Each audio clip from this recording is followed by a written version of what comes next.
sewingforbeginners.com. In this video today I'll be showing you how to operate this handheld sewing machine. Now I'll be using the Handyheld brand, but they're all very similar, so hopefully this video can help you today no matter which brand you have.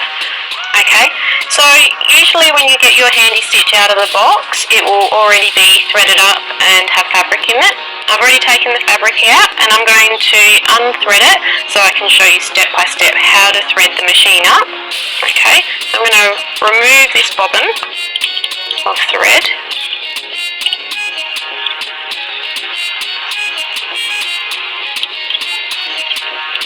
Okay, so what I'm going to do before I do anything else with this machine, I'm going to put it into the lock position. So you have the operating button at the top here, and there's a little lock here. So most machines should have something like this. So to lock it, we just slide it in under that button. Okay. Now, this is a battery operated machine, so I'm going to load the batteries into the bottom here. Now this takes 4 AA batteries and it's got some little symbols. Okay, so my batteries are all loaded up and I'll just check. So yes, that is working. I'm just going to lock it again. Now I always like to keep it in the lock position when I'm not operating it, because you can accidentally press the button when you don't mean to. I've done it a few times. Okay, so just to be safe, keep it in the lock position when you're not actually sewing with it.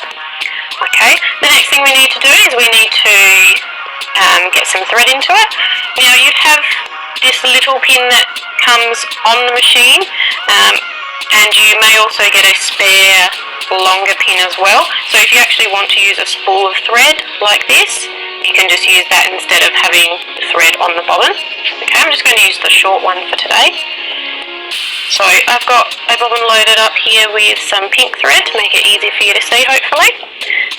So I'm going to put my pin through the bobbin of thread there, and I've got my spring on there. Now this comes loose, so be careful not to drop it because it is hard to find on the floor. I'm going to push that pin into that spot there. Okay, now it doesn't really matter which way the thread is coming off the bobbin. The first thread guide is right here, so we need to pass the thread from the bottom through to the top.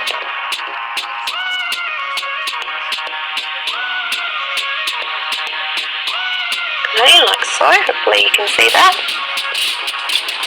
Okay, and then the next thread guide is actually the tension discs here. So just on this little knob here you have 2 little discs. Okay, and the thread needs to sit in between those 2 little discs. Okay, and just hanging down like so. Alright, now the next thread guide is a little bit of a tricky one. So right underneath the arm here you can see a hook. Okay, and the thread needs to be hooked, needs to be over that hook. So I'm just going to use my fingers here, so bear with me.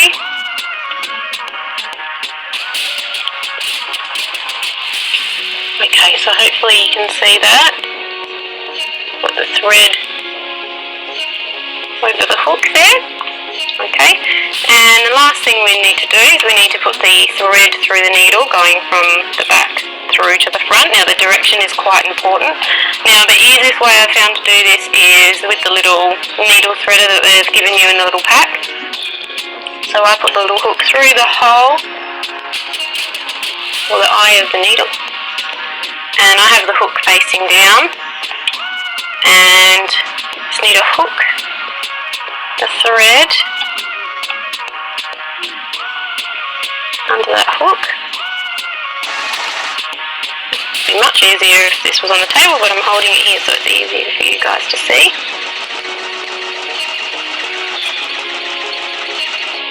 Okay, and just hold that thread out and carefully pull that hook through the eye of the needle. Oh, I've just got a little loop. I'll see if I can get that. Oh, I'm going to have to try that again.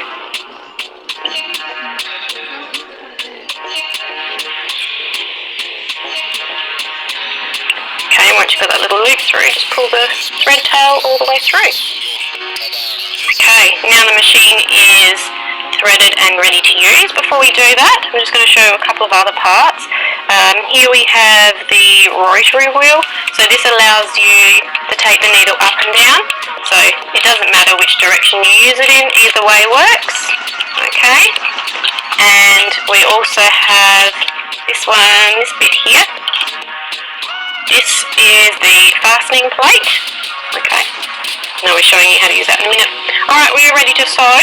So I'm going to show you the way that I prefer to use it, or the easiest way that I think to use it is first.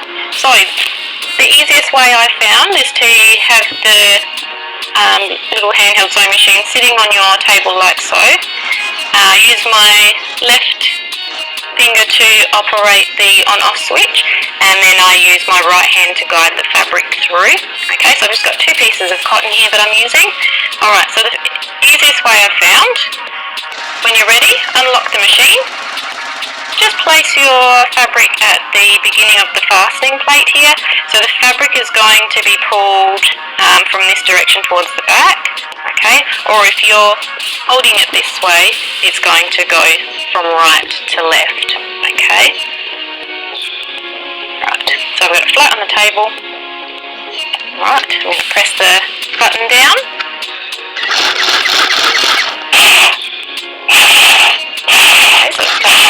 But when you get to the end of your stitching, what you need to do is put your thumb and your finger on that last stitch, like that, and just let it sew so the thread comes out, maybe until you've got about 20 centimetres or 8 inches or so, and just snip it in between.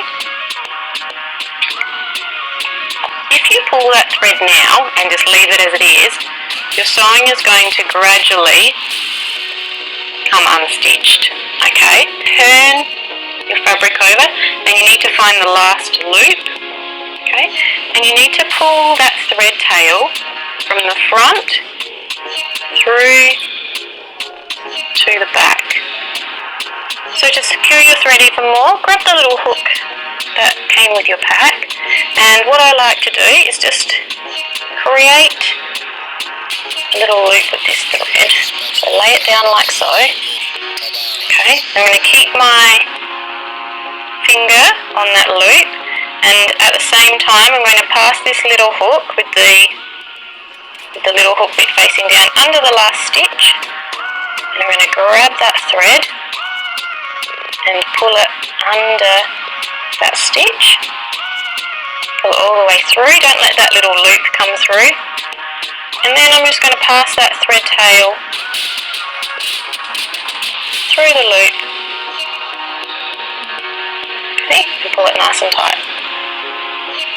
And that will keep your thread even more secure.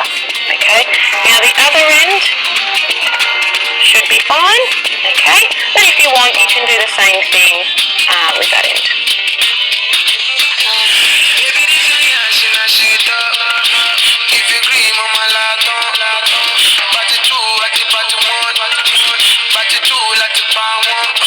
I could be